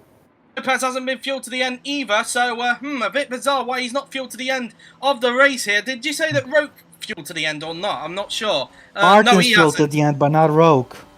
Martin's fueled to the end. That's interesting because, of course, he's also on the dries as Kloss rejoins comfortably still in the lead. So maybe it's not going to matter too much because I think Kloss will build a lead and then have another stop and he'll still come out in the lead of the race. But very interesting, really, with between Martins and Roque in this race, it must be said. Yeah, probably so. As meanwhile, Patel is in 9th. He's just in front of Anderson. He's got 1.7 second advantage. And the dries are definitely faster right now. We should expect the fastest lap to tumble very shortly. Anderson is into the points, but he is still on the intermediate tyre, so I would not be surprised if he gets the call very soon to come in for dry tyres, because otherwise he's just going to fall backwards down the order. Yeah, so it seems. As we now look at Martins now, then what's the gap between him and Roque meanwhile, as he's got a 19.2 second cushion to burn, 4.8 seconds the gap between him and George Roque at this stage, but it seems that most of the field now are on dry tyres in this Grand Prix, as is the race leader Bartsch Kloss at the moment, as he's just coming down the back straight now then in this Grand Prix. He's already put a lap on Franco Lopez in the meanwhile. I think Lopez should get back in the points once Anderson gets the call to pit, but at the moment, Anderson has not got that call yet. He's still going around on the track at the moment. What's Anderson's pace like compared to the others? Meanwhile, Rogue gained 2 seconds on Kloss out of nowhere. What's happened? I think, I'm not sure in fact, but Roque is actually gaining. I wonder if Kloss maybe got caught up in some traffic. I'm not sure, but either way, you mentioned there, Roque is starting to gain again onto Bartsch Kloss. So maybe Roque may be feeling a little bit comfortable on these tyres. I'm not sure, but they both got a pit anyway. Going for a purple lap. Looks like he is indeed. Let's see as he crosses the line. Is he going to get the fastest lap? He should do because the track is obviously dry. Crosses the line, and of course he does. A 1 minute 30.065. Is anybody else going to beat that? I wonder. They might do during the race. Not. Is anybody going to beat that straight away? Martins didn't, as he's starting to fall back to Roque now because the gap is now 5.2 seconds between the pair. So Roque is starting to now pull away from Martins. Yeah, that's right. I think Martins is going to have to sell for third. Indeed so, as they now make their way in towards turn 5, 6 and 7 on this racetrack now then. We will go as now they make their way through the right-hander, as even though despite the fact he's losing time to Roque, Martins is still pulling away from Evan Byrne. Meanwhile, Suto's into the pits, and surprised also just pulled half a second on Roque in the first sector, as Chunk takes the new fastest lap. Kloss is going to pull away, and he's going to smash the fastest lap on this lap, I think.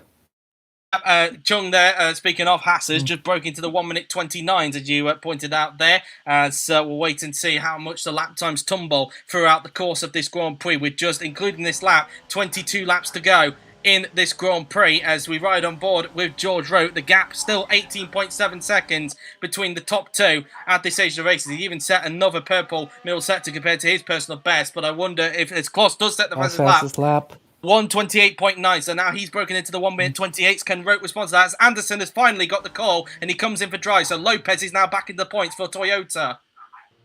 Yeah, but As he does go on to slick, so where does Anderson rejoin after this pit stop now then? As it's a 6.5 second stop from the Williams mechanics now then, as he's actually now a lap down as a result of that. As Sazonov comes into the pits because he's now just got the call, and I think Anderson's just still come out comfortably in 11th position because he had a bit of a gap to Chatfield on that occasion. yes, indeed. As he does rejoin in 11th, so he does come out still in front of Chris Chatfield. Meanwhile, the gap's 6 seconds now between Roke and Martins. Oh, Anderson has a moment coming around turn 5 there, and he nearly lost the back end. Maybe he didn't get those tires up to temperature yet. Let's have a look at a replay. He comes around turn 4, breaks it in a straight line for turn 5, and he probably just had a bit of oversteer going around the curb there, but luckily for him, doesn't lose any places in the process. He is still 1 place away from the points, but he's got to dig deep to catch that gap back up to Franco Lopez, as Willows and Sontag are still on the intermediate tyres. They've still not got the call yet, unlike Sazonov, who is now on the dry tyres. I think they might try to brave it out and stay on the inter till the end of their stints. Meanwhile, Chung is now onto the back of Hayes' Perinen here, but of course, let's not forget, Chung does have that 10-second time penalty, so even if she does overtake Perinen, she's got to build 10 seconds to legitimately get that 5th position, but it looks like there could be a fight for 5th position very soon between Perinen and Chung. Indeed. De Rosa's now into the pits, meanwhile, for McLaren, and I thought he was already on the dries, or was he on the intermediates? I'm not sure. He comes in, no, he was on the intermediates. He's only just now gone onto the dry tyres, so McLaren clearly reacting a little bit late here with both De Rosa and Willows. Yes, indeed. It was only a 4.8 second stop from the McLaren mechanics. He's put 12 laps in though, so he will have to pit once again before the end of the race. As you can see, Kloss still continuing to pull away the gap, 19.4 seconds. But as mentioned, Perinen and Chung are quite close together as they're going to be scrapping for 5th place on the road at least very, very soon. Yeah, indeed. Sorry about my dogs in the background, they're a bit wappy at the Yeah, moment. don't worry. Meanwhile, De Rosa rejoins in 10th, so he's still in the points. Lopez getting a place out of all of that as he rejoins in 9th position, meanwhile, as they now make their way in towards the chicane. Willows now finally gets the call in the McLaren, and he's now coming in for drivers. Oh, Anderson getting a little bit loose, and he's off the track, and he's made the same mistake as Carr, and he's aquaplaned off, so any chance he had for points, I think, is down the drain. Yeah, pretty much. He's completely failed to build up any sort of tire temperature in these conditions. Indeed, and well, that's that really. He loses a place to Chris Chatfield in the process, and he comes out in 12th place as a result. So Julius Anderson down the field as a direct result of that, as Roke continues to pull away from Martins. But what's going on between Perinen and Chung meanwhile, because they are pretty close together? Yes, indeed. It's another fastest lap. Sets the fastest lap, a 1 minute 28.5 meanwhile, as now coming around the hairpin there goes George Roke in the Red Bull, coming around turn 2, around the second to last corner, and then around the final turn goes George Roke. He's setting a personal best. Oh, Chung's going for it on the inside, nearly close to contact there between the pair of them, but yeah, Chung is now right up to the back of the Spaniard. Very aggressive. Let's see if Chung can pull the move off down the back straight now then. On this racetrack now, as they come down the straight, I'm not sure if she's close enough to go for a move on the Mercedes driver, but she'd have to go onto the wet part of the track to try and go for the move, and we know it usually slows you down when you get onto that wet patch, but she's not close enough to get Perinen on that occasion. So Perinen holding on to track position for the time being, but will she try and have a go down towards turn 1, I wonder? We'll have to wait and see here.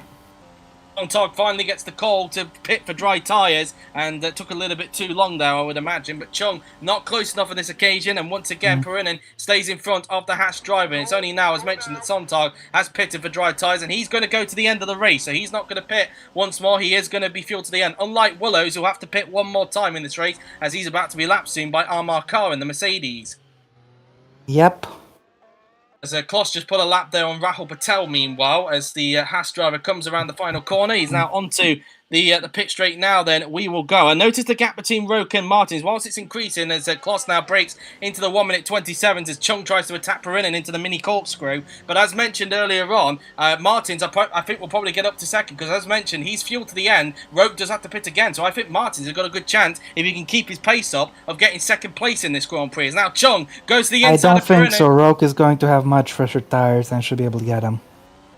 We shall see, of course, as Chung's still not able to pass Perinen at this stage as they come around the bus stop chicane on this racetrack through the left-hander. We will go on the racetrack down the back straight, and Chung, I think, is a little bit more closer than Perinen this time by as they make their way down towards the hairpin on the racetrack now. Then Chung on the inside now then of Hazes. Perinen, has she got the move done down the inside? She is on the wetter part of the racetrack. Is that going to phase her at all? I think it is, because Perinen is able to hold on to 5th place. So the track not dry enough yet to go for side-by-side moves down into that hairpin just yet.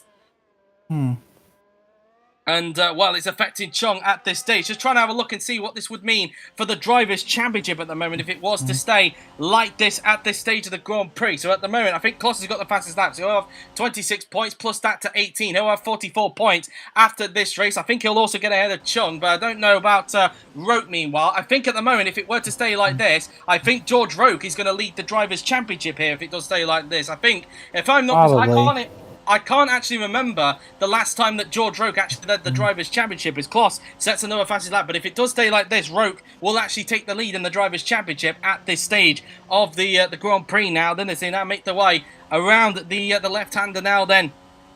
We will go as Chung's still struggling to find a way through on Hazes Perinen as the wet track is not helping her get by on the Spaniard here. It's definitely going to be an interesting one. Indeed, through into the bus stop chicane now then we go as they make our way down towards the left-hander on the racetrack, down the back straight, and again she's not close enough to even go for a move, and as a result Perinen doing a fine job in keeping Chung back in this Grand Prix. Not that he needs to anyway, because of course, as mentioned, Chung does have that 10-second time penalty for that collision that she caused at this hairpin a little bit earlier on in the race, but yeah, that sucks. Meanwhile, Kara's got a pit call. He's coming into the pits at the end of this lap. So really, as some people pointing out in the stream chat, he kind of reacted a little bit too early to go onto the dries. His race has basically been ruined, especially also combined as Chung sets the fastest lap, a 1 minute 27.525. So the Hasses running pretty quickly. But yeah, for Kar, it's a race to forget for him, really. That spin and also reacting too early on the dry tyres has not helped him out, as Anderson is now trying to reclaim 11 from Chris Chatfield here. Just imagine if Laura Chung didn't make that mistake on lap 1 and didn't get herself that penalty. I think it could be a Haas 1-2 today if that hadn't happened. Meanwhile, Kloss takes the fastest lap back and breaks into the 1 minute 26s in the process. A 1 minute 26.913 for race leader Barches Kloss. A 6.5 What was the pole lap, by the way? It was a 1 minute. I can quickly check, in fact, because I'm on Twitter actually at the moment. So Karsh has finished his pit stop meanwhile, and he comes out in ninth position. He comes out behind Franco Lopez meanwhile. I'm not sure if Lopez needs to pit or not, but he rejoins behind his former teammate in ninth position. Yes, indeed. Just trying to have a look and see what the pole lap was. It was a 1:22, so we're 4 seconds away from the pole position time from yesterday's. Kloss is going purple again in the first sector. Interesting. He's got great pace at the minute, as Bartosz Kloss. Track is getting more and more dry. As you can see, there are more dry lines starting to emerge around the racetrack at this stage, as Kloss has now got a 21.9 second lead in front of this stage. Martin's 9 seconds, or just under 9 seconds behind George Roke, and Roke is scheduled to pit in around about a few laps time anyway, so he will be up in second, but the question is, will Martins be able to hold on to that by the end of the race, or will Roke be able to get him in time? But at the moment, like with the first 2 races at the moment, it looks like it's going to be the same teams on the podium again, like we saw in the first 2 races. At the moment, Red Bull, Haas, and of course Renault at the moment. Yep, that's right.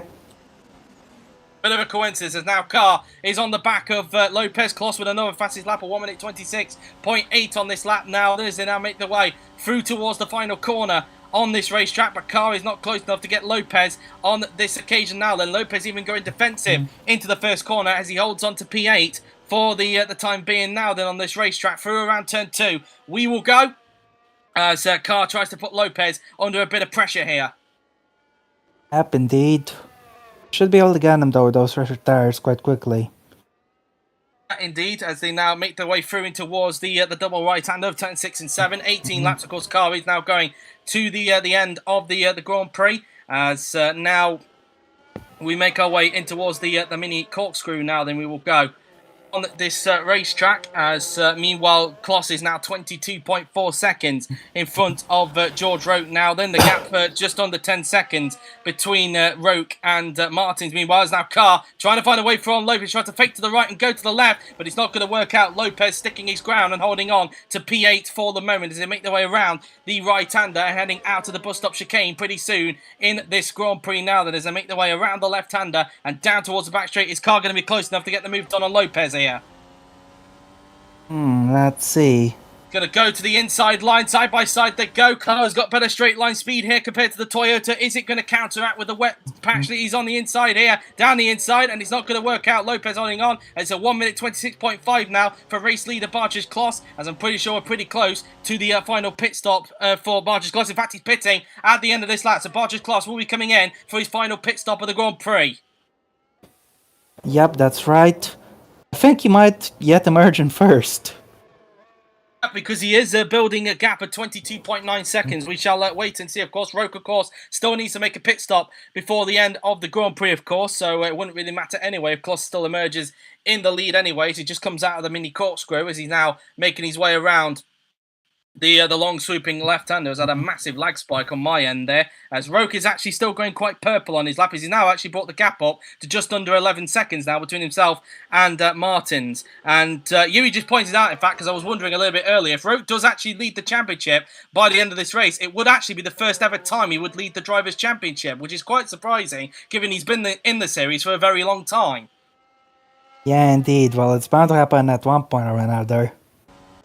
Indeed so. Of course, he did have an outside shot to win the championship last season, of course, and maybe the Red Bulls could maybe try and fight for both of them may have the pace to fight for the title this season. Roke is determined to try and get his first title. It's back to the battle between Lopez and Carr here. Yep, let's see if we can get him this time. Kloss is now into the pits meanwhile for Haas. Meanwhile, look at the straight line speed the Mercedes has got, but is the wet patch going to affect him again? And it is indeed. Lopez able to stay on the dry line to hold on as Kloss now comes into the pits, as does Rahul Patel for Sauber. But Kloss is in for his final stop. He's fueled to the end of the race, and so far, as long as it goes according to plan, he's looking good to get his second career victory. Yes, indeed. And he's done a brilliant job in this race ever since he took the lead, as Patel is also in. I wonder if Roke has enough pace to get Martins once he makes his stop. I think he should be able to do it. He's in the lead temporarily, but of course he will have to make his pit stop. Kloss rejoins in second place, though. He joins in front of Joantis Martins there, so no issues for him there. As his teammate Laura Chong is actually coming into the pits in his lap, so looking to see if he could try and jump Jesus Perinen in the pits. I'm not sure if Perinen is fueled to the end low, so maybe he has to pit once more. I'm not sure, but either way, Laura Chong is coming into the pits at the end of this lap. Yes, indeed.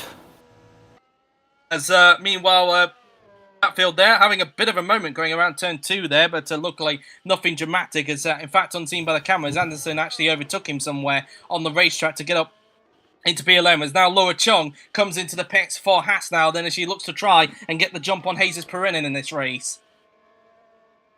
Yep. As now we keep an eye on that, as Chong is currently in the pits. Meanwhile, we've on board with temporary race leader George Rogers. Oh, Anderson going a little bit ragged coming around that left-hander, but luckily not as dramatic as what we saw Videri and De Rosa do a little bit earlier on. Anderson is definitely struggling at the minute. As he's way away from the points. It looks like that Patel could actually pick up some more points here today, but it looks like Williams are once again not going to score any points when it all looked promising during qualifying, but it just seems in the race they can't be able to transfer it. Chong in the pits, and he rejoins in 6th position, so no issues there for Chong, but will she be able to jump Perinen once he makes his pit stop? Again, I'm not sure if he's fueled to the end or not, or whether Perinen has got to pit once more before the end of the race. I'm not 100% sure on that. I'm not certain either, honestly. As we ride on board with Barges Kloss, currently in second place temporarily, but he will get the lead back once George Roke makes his pit stop. He's got a 9-second cushion to Joantis Martins. Martins will be up in second place, but whether Roke will have enough time to catch back up to Martins, we will have to wait and see, of course, as Kloss is gaining onto Roke in the meantime, so maybe Kloss could actually get Roke before Roke makes his pit stop. Yeah, indeed. Now look I'm- at you. I think he will. Johannes Martins now is. Meanwhile, Carr looking to the inside. Perinin is coming into the pitch. You can see with the indicator above cars, he's now going to go onto the inside of Lopez into the bus stop, but still can't make the move stick. Perinin now into the pits for Mercedes. The question is Chung going to jump Perinin in the pit stop? I think it's definitely possible. We'll have to see, of course, but although for some reason we're not looking at that pit stop for some reason because we're looking at the battle here between Lopez and Carr in the meantime. Now we are. Chung's just come down the pit straight now then, and Perinen's just coming around the left-hander. Is Chung going to get the jump? And the answer to that is yes, so Chung has got the jump on Perinin in the pit stop. Yeah, but she's gonna have to build a 10-second gap if she wants that place for real. Yep, indeed, so we'll have to wait and see if that's the case. Of course, Perinin has got one lap fresher tyres as well, so that might prove a little bit tricky for Chung, but we'll have to wait to see. As Kloss sets Ross another takes a new fastest lap. He's going to pass Rogue very shortly. Rosa comes in at 125.2 for Kloss in the meanwhile now then. In fact, he's already done it. Kloss takes the lead of the Grand Prix. It's tough for Bartosz Kloss, and I think he must have got him at turn 1. Look, he's actually pitting at the end of this lap, but Bartosz Kloss does now retake the lead of the Grand Prix. In fact, he got him at the final corner here because I think Roke got held up by traffic going into the pits there. Well, that explains it, and it's not going to do Roke a lot of good. Roke now just needs to focus on getting second, because it'll be touch and go. I think he definitely can get Martins with the tire advantage, but it could be tricky. Actually coming up to lap these two. Lopez is actually coming into the pits in this lap, so Carr will finally be free of Lopez as a result, but he's been held up way too much to the point where Kloss is going to be lapping him very soon. He won't be lapped by Roke, he might be, but he'll get that lap back anyway because Roke is coming in. As now Carr once again tries to have a go at Lopez. He might actually do it this time, going into the bus stop chicane, and finally he gets the move done. So on the lap that Lopez pits, Carr is up into 7th place. Yeah, indeed. As Lopez comes in, Kloss actually got held up by those two there. I'm not sure if Roke is going to be able to capitalise or not, but either way, as Anderson finishes his pit stop, he rejoins in 13th place, comes out in front of teammate Sontag. In the meantime, now then, as Kloss puts a lap on Lopez heading into that part, I think Roke could get held up again at the pit entrance because, of course, well, in fact, he's coming in at this lap anyway, so it won't really matter too much. So Martins will go up into 2nd place, but the question will be, in the remaining 10 laps, I should say, will Roke be able to get Martins by the end of the race?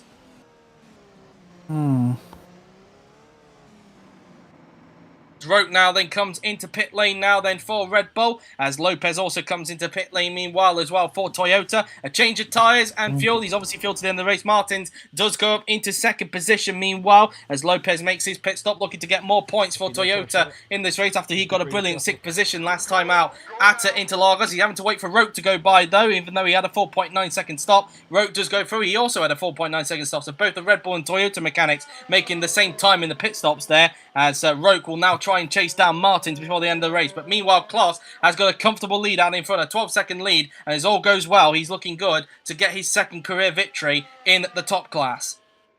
There's nothing that can stop him at the moment.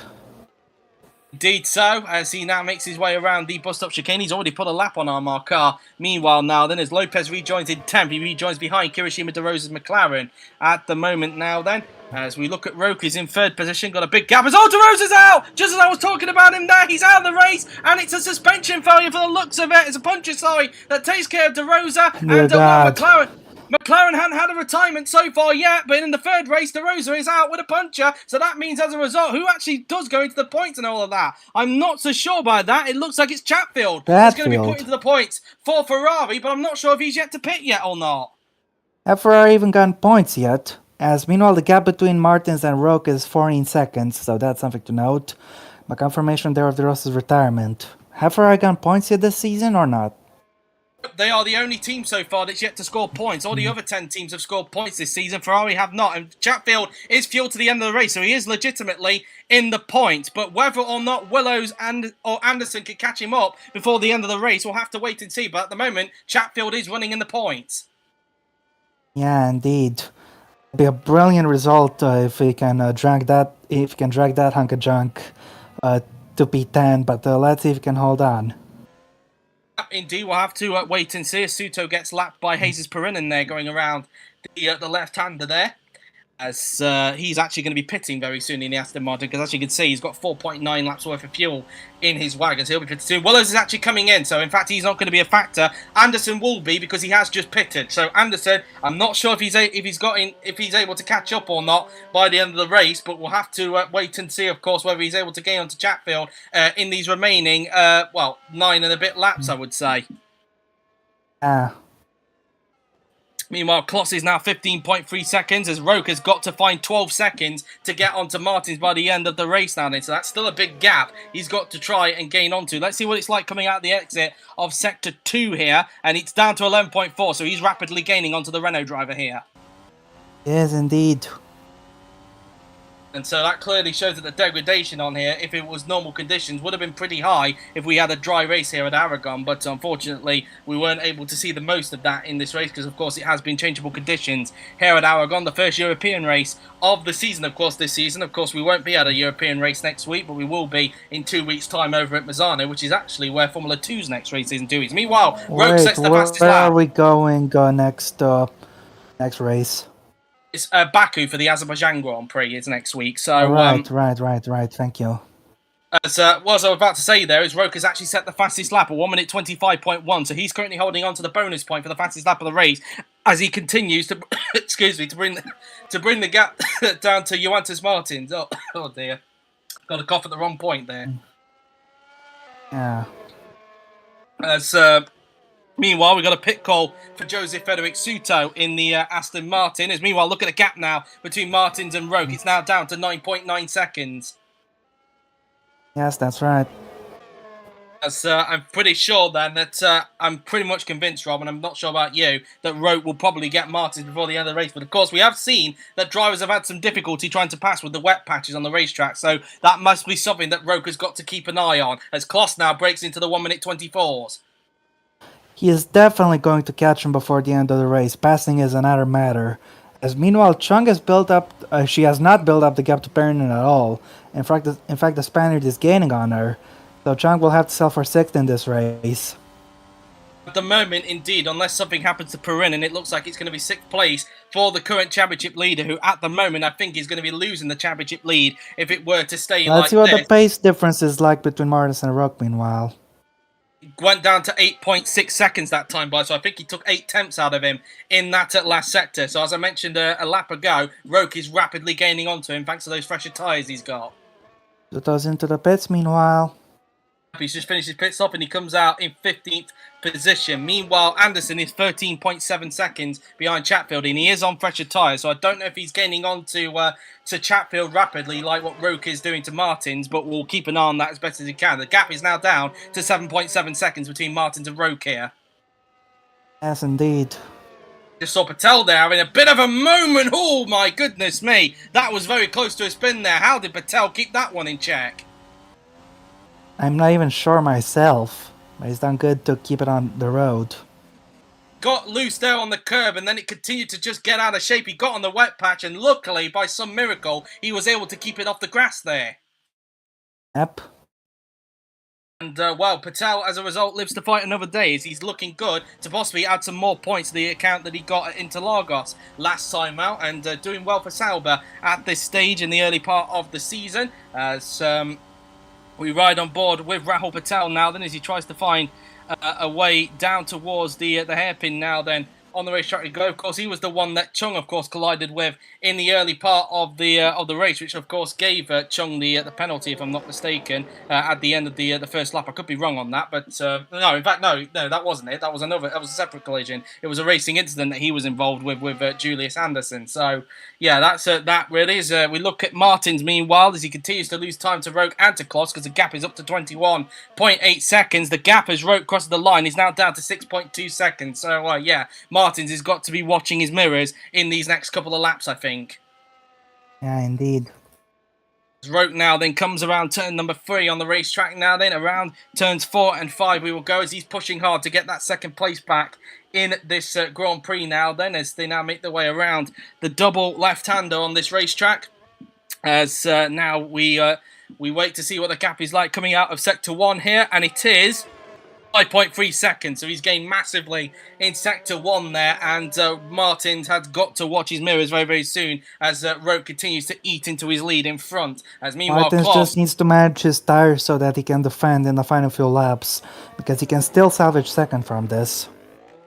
He can indeed, as we look at Kloss, who's about to start lap 53 of the race, and when he crosses the line, we will have 5 laps to go in this Grand Prix here at Aragon, and it's safe to say, because there was a bit of fear from Yuri before the race started, even though we were in wet conditions, it's actually been a pretty clean race apart from the first lap.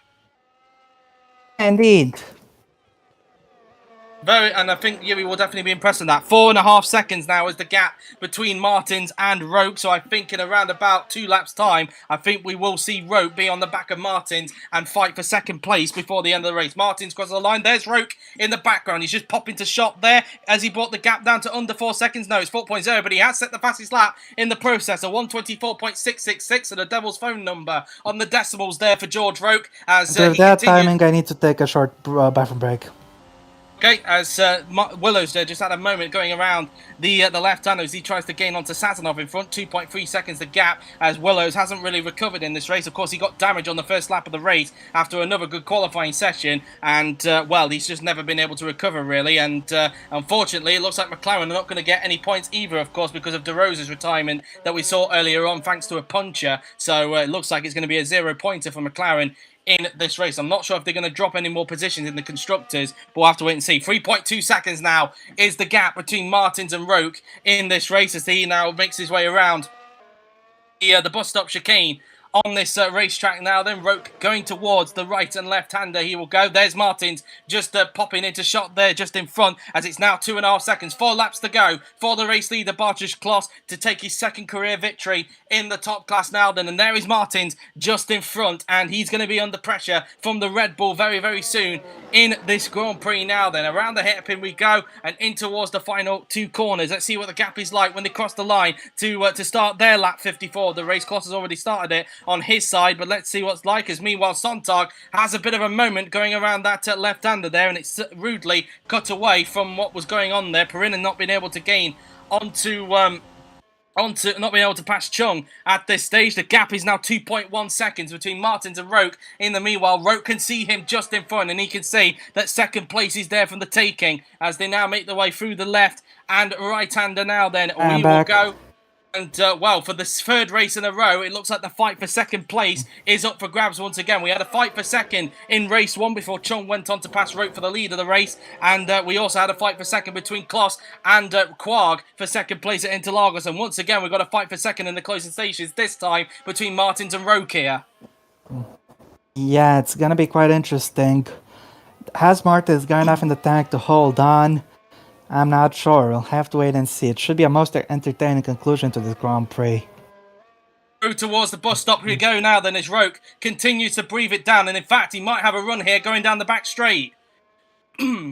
Yeah, I think he might have a chance here. Let's see if he can get him. He's gaining in the slipstream, but I doubt he's going to be close enough to dive it. No, not close enough. No, he wasn't close enough that time by, but he might try and get him into turn 1 if he's close enough. He's right on the back of the Renault driver now. They're around the final corner. Turn 1 is a big gamble.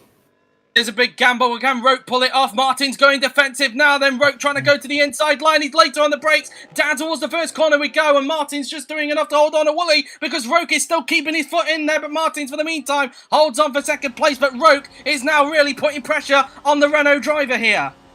Martins had a lot of grip on the inside. He was able to hold on. But Roke is much, much faster. And he has an opportunity at basically every corner. Happy to come around turn 7 now. They're on the racetrack heading down towards the mini corkscrew. He is on the slipstream, the Renault driver, but not close enough to go for an ambitious move. Through the right, then through to the left, and I think it's going to be the bus stop chicane where Roke's next opportunity is going to pounce from around this long sweeping left-hander. He's right on the back of the Renault driver, essentially pushing him around the corner, onto the straight. He goes to the inside.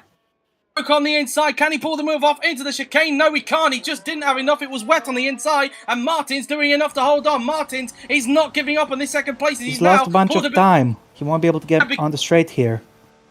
Because of Martins cutting him off there, he's given himself a bit of breathing room, and Martins is not giving up on this second place. 2 laps to go for race leader Bartosz Kloss meanwhile. Martin still has 2 laps to hold on. Well, Kloss is actually coming up to some traffic in the form of Willows and I think it's Suto in front. No, it's Sazonov. That's in front, in fact, as they make their way around the right-hander, but it's not going to affect Kloss too much, I don't think. But what's going on between Martins and Roke, meanwhile, because Roke is on fresher tyres. There is Roke, who is coming up towards the back of him as they make their way through into the first corner, and Roke really trying everything to get that second place off the Renault driver here. He has to be extremely careful, doesn't mess it up. He needs to go for a move that he knows can work, because if he goes for a half-baked attempt like he did on the previous lap, he won't have a chance on the straight, which is his biggest chance. Roke needs to know when to stay behind and when to go for it. Which decision is he going to make here? He's going to stay behind. Clever. Now let's see in towards the left-hander what decision he's going to make this time. He's gaining onto Martins. He's going to take the inside line. And this the overtake for George Roke. Martins feeling the need to go defensive for good reason, and he's kept him at bay.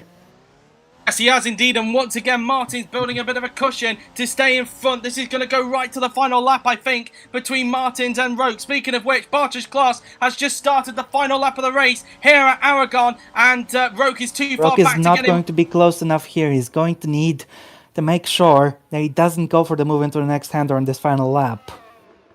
Indeed, but Barter's class, what a race it has been for him. He started in 5th position, took advantage of some first lap shenanigans, including his teammate on lap 1, and also able to pick his way through the field. He had some brilliant pace in that Haas. He was brilliant in both sorts of conditions, and at the moment, thanks to a dominant drive, he is looking good to take his second career victory in the top class, and a fully deserved one at that. Yes, absolutely right, but we have to keep an eye on the battle for a second. Roke still has a chance to get that place, and now might be an opportunity. We'll see. We'll have to wait and see, of course. I think we might have to look at it after Kloss crosses the line, of course, because we don't want to miss Kloss crossing the line in this Grand Prix. We don't want to do what MotoGP did with Jake Dixon, as well as on seen by the cameras, has now overtaken Andrei Sazonov for P13. In fact, I think Anderson is very close to Chatfield, meanwhile. He could still take 10th.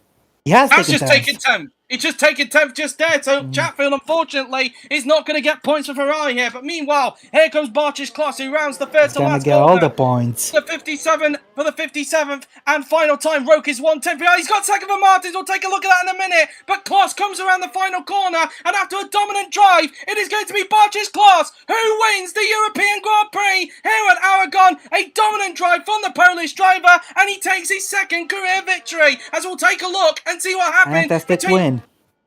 We'll take a look and see what happened between Roke and Martins in a bit, because Roke has got second place on the final lap. Yes, indeed. Patel will cross the line to take P8. He'll be happy with that. Roke is ahead. Let's see how he got him. And he went for the move into the left-hander, uphill. And this time, third time was the charm. Did get him indeed. He got him onto the inside of the bus stop later on the brakes, and Roke on the final lap takes second place with ease. Yes, and he's going to finish there, and for the first time in his long, long career, he's going to be the championship leader. Yes, he is indeed. Roke is going to cross the line in second position. A great drive for him indeed, and he'll definitely be happy with that. Johannes Martins picks up third, is his second podium, but he'll be a little bit gutted to not finish second. Lopez picks up more points for Toyota in ninth. He'll be happy with that. Suto crosses the line in 15th. As Anderson is going to pick up points in the Williams. I want to see that overtake. We'll see in that in a little bit, but Anderson is going to pick up his second point of the season for Williams, and he got him at the same place where Roke passed Martins. Chatfield didn't even bother to defend the inside. He knew what was at stake there. I thought he would have been more defensive. Indeed so, as they now make their way through the final turn. Julius Anderson finishes in 10th position for Williams, and he adds more points to his Road America account. Chatfield, once again, Ferrari still on 0 points. Byrne finishes in 4th. Chung finishes 5th on the road, but due to a penalty, she's going to drop behind Perinen, so she'll get 6th. Perinen will be promoted to 5th in his own race, so it'll be Chung in 6th position, as I think just behind, everybody else is a lap down from Carr onwards. So Carr got 7th place in the end. Felix Sontar will cross the line in 12th position, but still no points for the German. But your race winner is Barter's class, and a fully deserved win for the Polish driver. Yes, indeed. We now take a look at the full race results here from the European Grand Prix. Barges Class takes the victory from George Roque in second place, who got Joantis Martins on the final lap. The Brazilian driver finishing in third, with Evan Byrne in fourth. Laura Chong finishes in fifth, with Jesus Perinen in sixth. Amar Kar finishes in seventh, with Rahul Patel in eighth. Franco Lopez picks up more points for Toyota in ninth, with Julius Anderson on the final lap of the race, picking up the final point spot in 10th position for Williams. Followed by Chris Chatfield, who once again doesn't get points for Ferrari, so still silver points for the Tifosi, and you can do the rest, Rob. Yeah, sure. It's Felix Sontag in P12 with Joseph Willows 13th, then Andrei Sazonov 14th, and Joseph Ferguson 15th. He is the last finisher. The non-finishers are Hiroshima De Rosa out with a puncture, Roman Quag out with a crash, Andrea Federi out with a suspension failure, Vince Vallinger out with a gearbox failure, Jafari Blackwood out with a water leak, Gabriel Gomez out with a crash, and Michael Macho also out with a crash. And the fastest lap, I believe, has gone to Roque, unless I'm wrong. And I am not wrong. Has gone to George Roque. So along with the 18 points that he'll get for second place, he also gets the bonus point for the fastest lap of the race in the end with a 1:24.666 with the Devil's phone number on the decimals. Well, to celebrate Bartosz Klos and Haas's achievements, we will now hear the national anthems of Poland and the United States of America.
Alrighty then, well that has been it then from the European Grand Prix here at Aragon. I hope you have enjoyed it. I think it's safe to say a very successful first ever race here at Aragon, and well, even in the wet it produced a very clean race, which I think for Yuri is a big tick on his list really. So yeah, overall I think a very successful first ever race here at Aragon, Rob. I hope we go here again next season.